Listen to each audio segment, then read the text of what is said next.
Motrolix.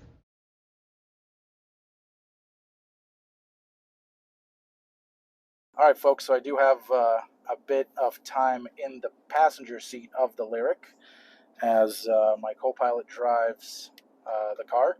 So I'm going to take this time to answer a lot of your questions, and thank you everyone for submitting your questions over on gmauthority.com. The first question is from E Blue, who says, will the two storage drawers previously shown below the center dashboard be included on shipping debut edition Lyriqs? The answer to that is yes. Let me see if I can show you the way this looks. So here we have the center console here, really the center stack, and then the center console here. So the center stack, you're talking about this one here and then this one below it. So this is the one that Cadillac refers to as the jewelry box or the jewelry-like box. It is right here. It currently has these items right here. That's what we're storing. Sanitizing wipes and Purell. And as you can see on the debut edition, it is lined in this nice blue kind of color, which is very attractive. Now, this one is pretty self-explanatory. However, the one right below it, if I can show it to you here, this one right here, this particular drawer is currently disabled. And Cadillac has disabled it on the models that we are driving right now. And that's simply because it is not currently ready for prime time.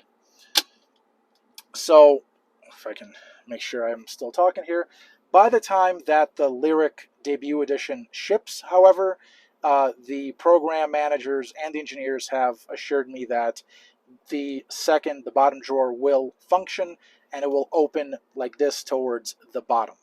So, but nevertheless, on shipping vehicles, this is not a shipping vehicle, but on shipping debut edition Lyriqs, both of the drawers will be operable.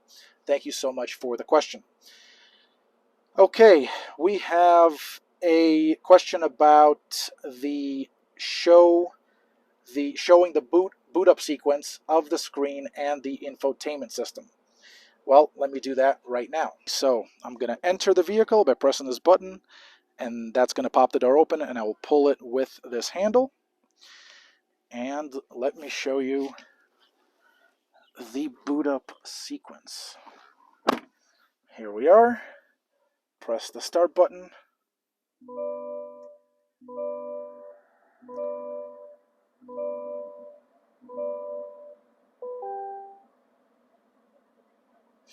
So it's funny because it typically doesn't do this. It's typically a lot smoother.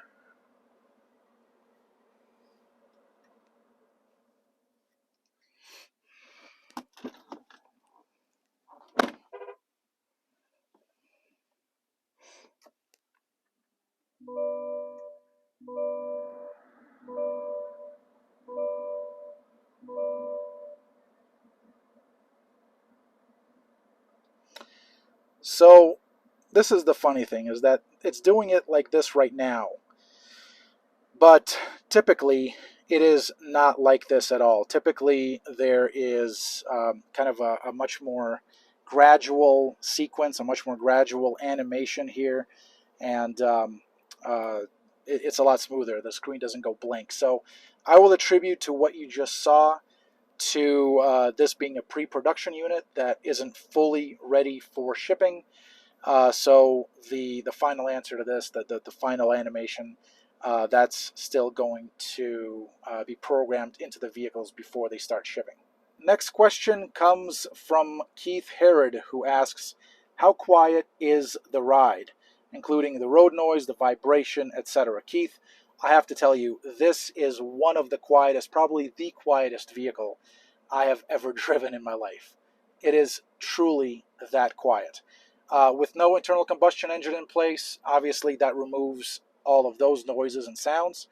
And what typically happens when the internal combustion engine gets removed is that you start hearing and noticing all of the other sounds that the vehicle previously has always had, but you never noticed them because of the engine that kind of muffled all those sounds, right? The vibrations, the wind noise, the tire noise, all that stuff. Well, in the case of the Lyriq, almost none of that, really none of that, comes into the cabin.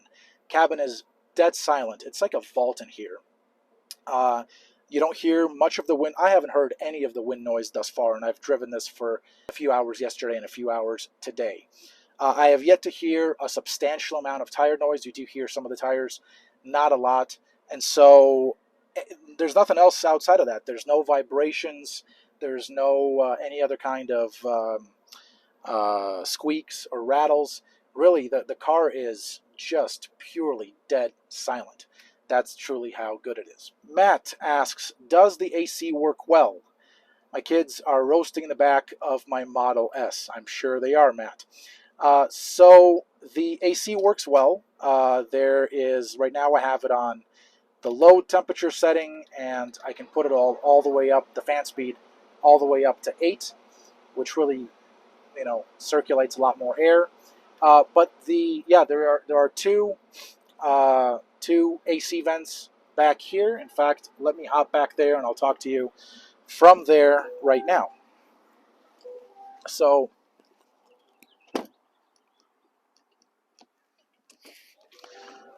might help if I unlock the doors first. Okay, so here I am in the back seat.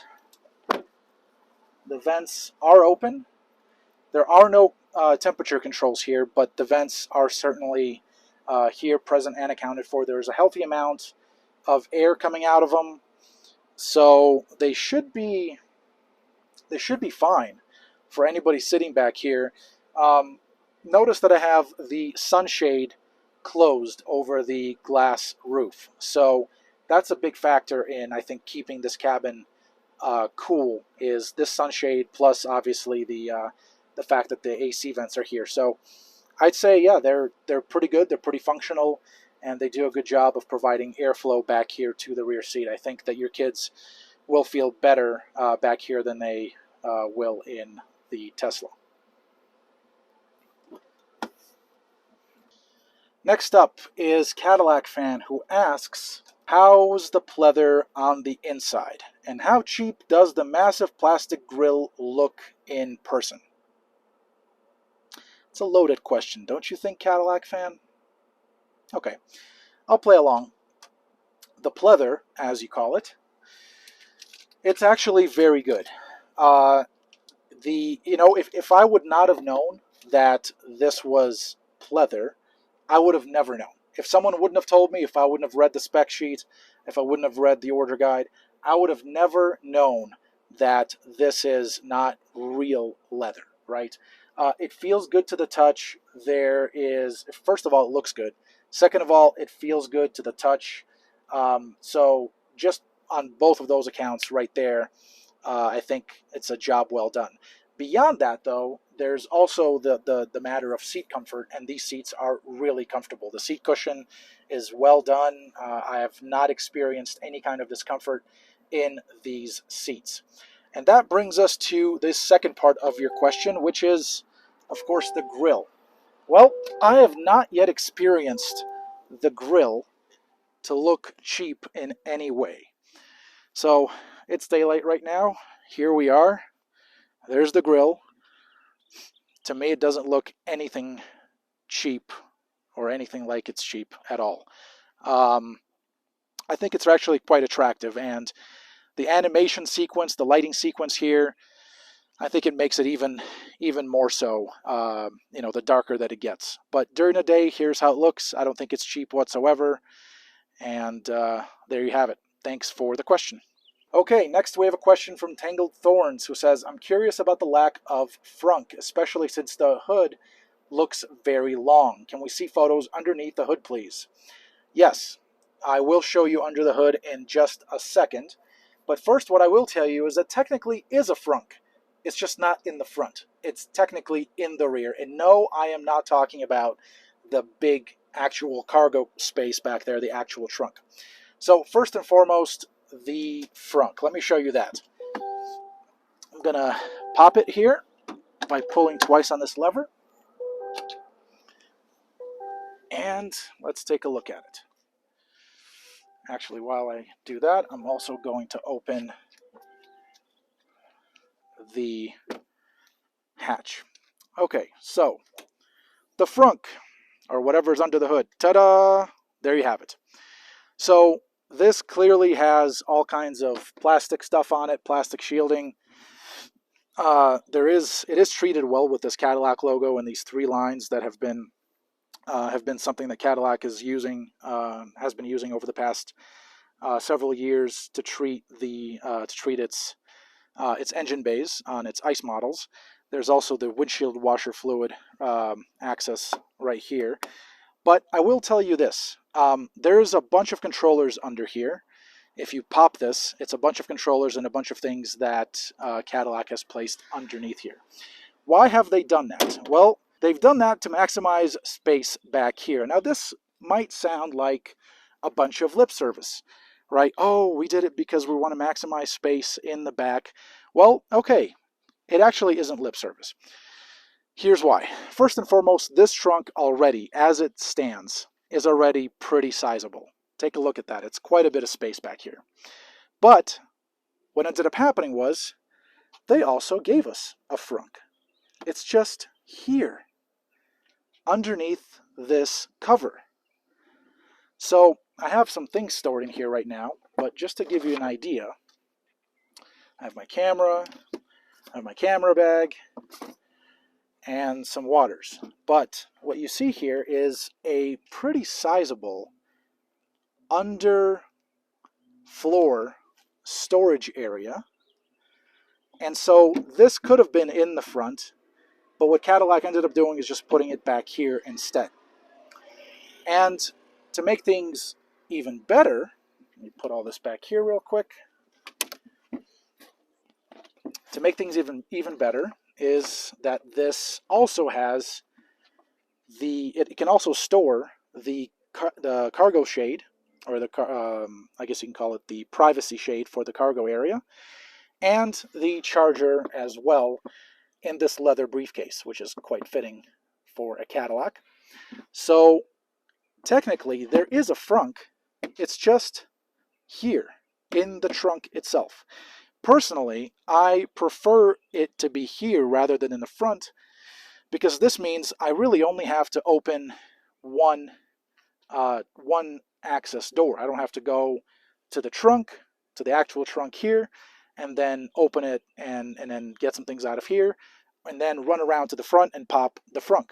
Instead, all of it is here. So I really only have to open one door to access all of my cargo. So that's the story there. Thanks for the question. Next, we have a question from Rob Garner, who asks, how is the front legroom for the driver?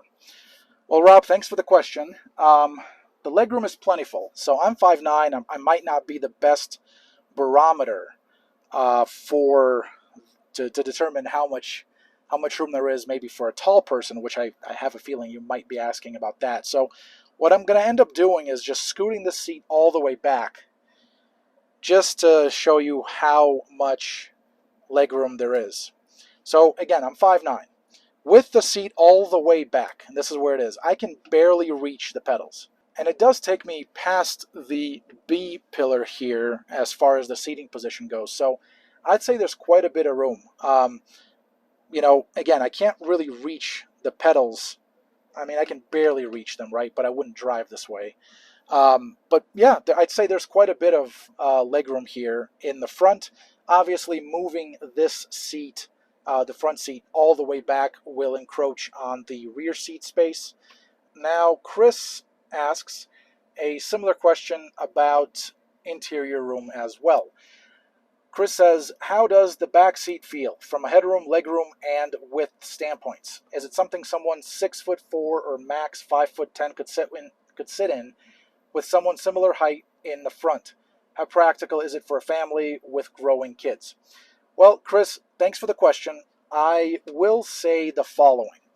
The interior, the amount of space in the first row and in the second row has personally surprised me quite a bit. So there is a very healthy amount of room here in the front, and there's also a good amount of room in the back seat. So first and foremost, you're asking about someone who's quite a bit taller than I am. I'm 5'9". And for someone who is my height, there is quite a bit of room back here, both in the front and in the back. Now, I did have someone with me in the car who was co-driving this vehicle with me. And I think he's got to be at least 6 foot, 6'1", roughly in that vicinity. And he found the space to be plentiful both in the front seat and in the rear. Of course, nothing will be better than for you to go to a dealership and check one out. That might be easier said than done, of course, given the fact that this car hasn't even shipped yet, let alone inventory units or units for test drives and for people to check out. But what I will say is this. I mean, I'm 5'9", this is where I sit right now. So let me show you how the rear seat looks like, just real quick. So this is where I'm sitting right now, and I'm going to open this rear door, and this is where the front seat is in relation to the rear seat, again, in my driving position, and I'm 5'9". If I were to get in here, I will say that there's quite a bit of room here. It's not palatial, but I think it's very healthy. First and foremost, check out the amount of legroom I have here. I have plenty of knee room here, and I have plenty of room to stretch out. So I think someone taller wouldn't have much of an issue here as far as legroom is concerned. Of course, it depends on who is driving the vehicle and how tall they are. So there is a bit of room to come back here, but then maybe you're going to be encroaching on the rear seat passenger's room. As far as headroom is concerned, there's plenty of it.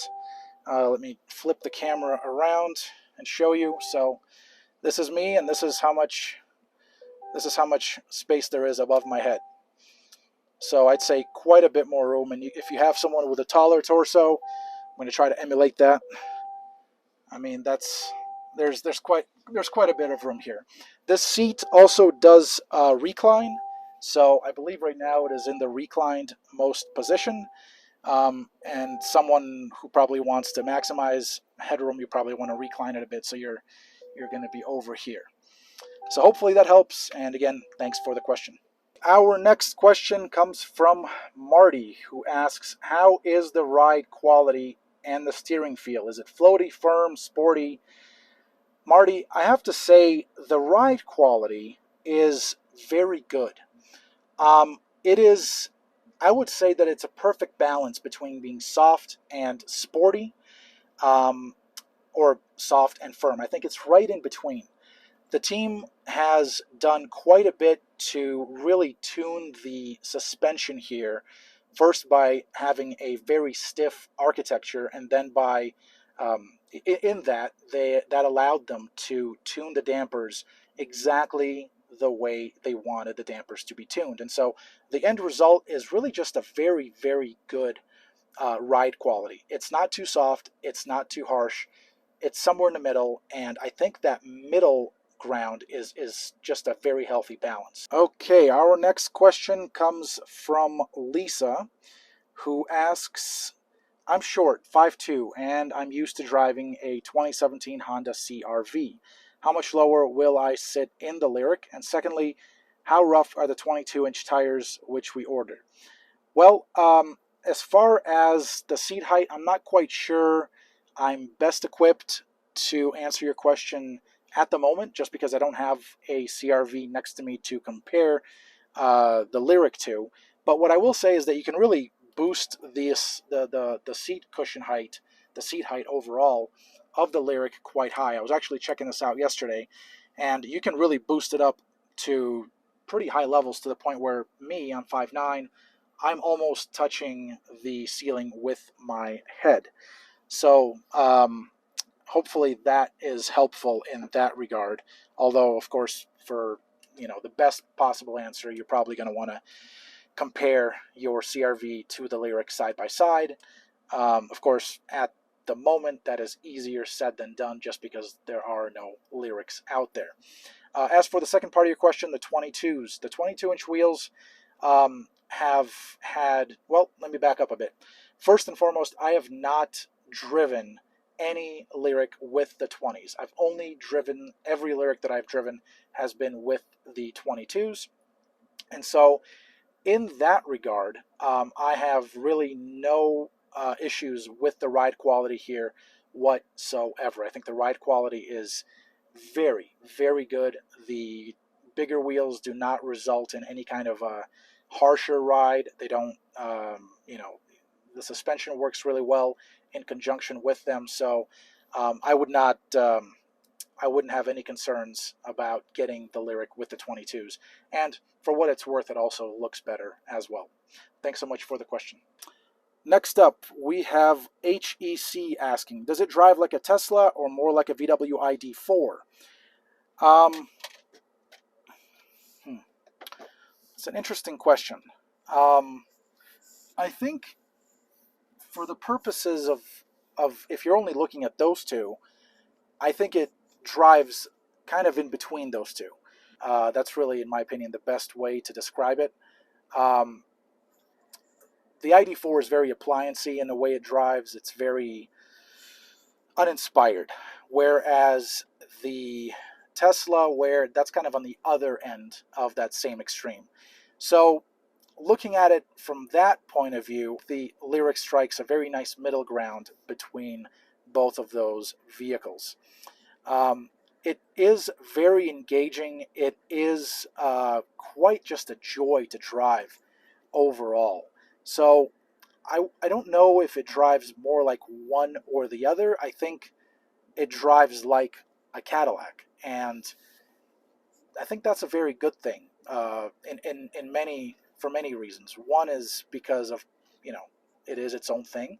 It's not a VW. The Lyriq is not a VW. The Lyriq is not a Tesla. It is a Cadillac, and so it drives like a Cadillac. It's quite refined. It's very quiet. It's very smooth, and it's also playful when and or if you want it to be. Is it smooth or jerky off the mark? Definitely smooth.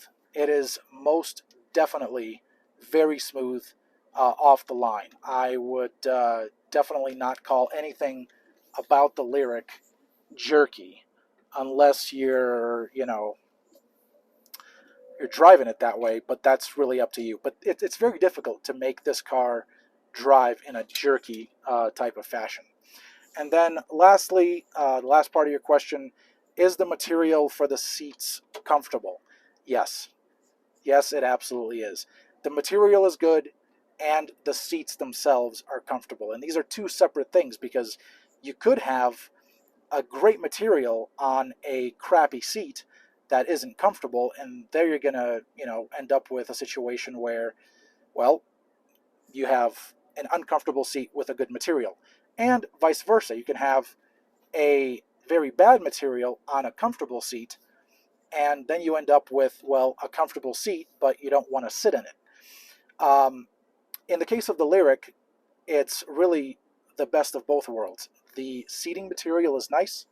I am a big fan of the way that this leather pleather, the way it is, it's done, the way it's executed.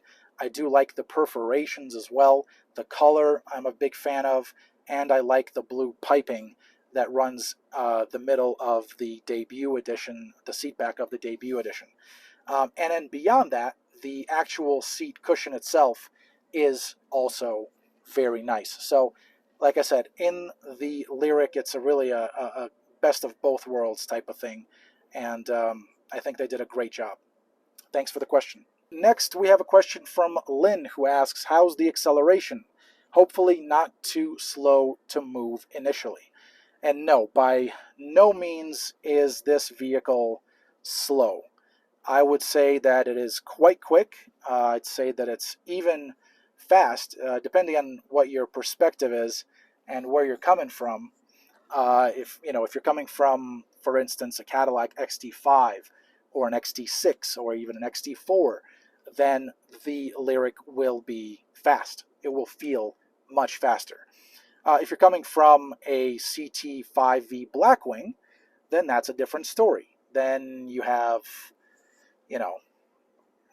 this will just feel differently. It's still quick, probably not as fast as the CT5e Blackwing, if that is indeed where you're coming from. But I'd say that in no world is the Lyriq slow or sluggish. I think it's very peppy, very agile, and for some, I think some will be able to even call it fast. Now, I should also note that we are talking about, when we're talking about this, we're talking about the base model, the 450E, which is this rear-wheel drive model with the single motor setup out back, the rear-wheel drive model with 340 horsepower and 325 pound-feet of torque. There will be the Lyriq all-wheel drive model, which adds quite a bit more horsepower, and I think that model, I haven't driven it myself yet, but I think that one will be quite a bit faster if speed and all-out acceleration is what you're looking for. So hopefully that helps, and thanks for the question. Christian asks, why doesn't the all-wheel drive version offer the camera-based rear view mirror, but the two-wheel drive version does? Christian, great question. This is simply a matter of a launch thing. Okay, it's just something that is taking place for the launch of the Lyriq. In order for them to launch this vehicle when Cadillac wanted to launch it, which is 9 months ahead of schedule, and if you count the initial 3 months, it's really a full year ahead of schedule. In order for them to get that out the door this quickly, some things kind of weren't ready, and that was one of the things. So what the Cadillac team here has told me is that for the 2024 model year, we should expect a much more normalized options list and feature set. So overall, we should be getting a very normal kind of options and equipment level scenario for the 2024 model year. And I think that will apply to the rear camera mirror as well for the all-wheel drive model. But of course, I do agree with you. It kind of doesn't really make sense, right? Like, why do you have the up-level model lose some features? And it's simply because not everything has come together yet on the assembly line, and not everything has come together yet on from a validation standpoint. So it will be coming together, and that should be for the 2024 model year. Thanks so much for the question. Next, HP Zone asks, what are the reasons for GM to omit the HUD, the head-up display, in the debut edition? Very good question. And it is essentially the same reason that the Lyriq all-wheel drive did not get the rear camera mirror. Essentially, everything is still coming together from a production standpoint and from a validation standpoint on the Lyriq.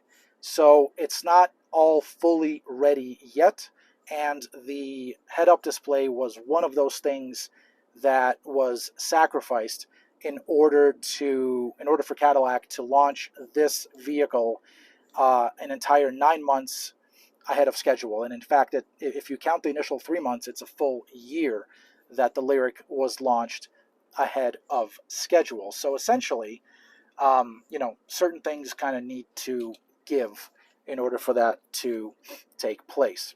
On to your next question, which says Super Cruise enabling timeline. What they're currently saying is that the over-the-air software update that will enable Super Cruise, that will arrive for before the end of the 2022 calendar year. Currently, the prognosis is fourth quarter of 2022. Your next question reads, expected battery life.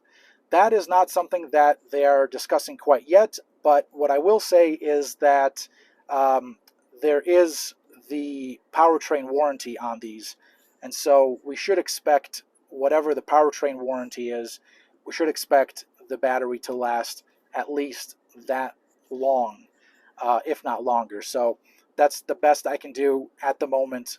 There currently isn't there currently really isn't anything that I can provide beyond that. Your next question is about over-the-air updates and how frequently those will be delivered.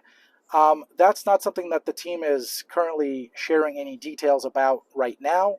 I think that the initial software update will become available, like I said, by the end of the fourth quarter or in the fourth quarter of 2022. That update will enable the surround vision feature as well as Super Cruise. Currently meaning as of this moment, that is being planned as part of the same over-the-air software update. And finally, the question from you, your final question is, what are the production targets for 2023? I've actually asked not once, but twice. Nope, not once, not twice, and not thrice either. I've asked 4 times, trying to get some kind of a figure from General Motors and from Cadillac. I have not received a single answer about that. So that's something that Team Lyriq is keeping very close to the vest, and they're not sharing any details about that. So hopefully that was helpful, and thank you so much for the questions. Motrolix.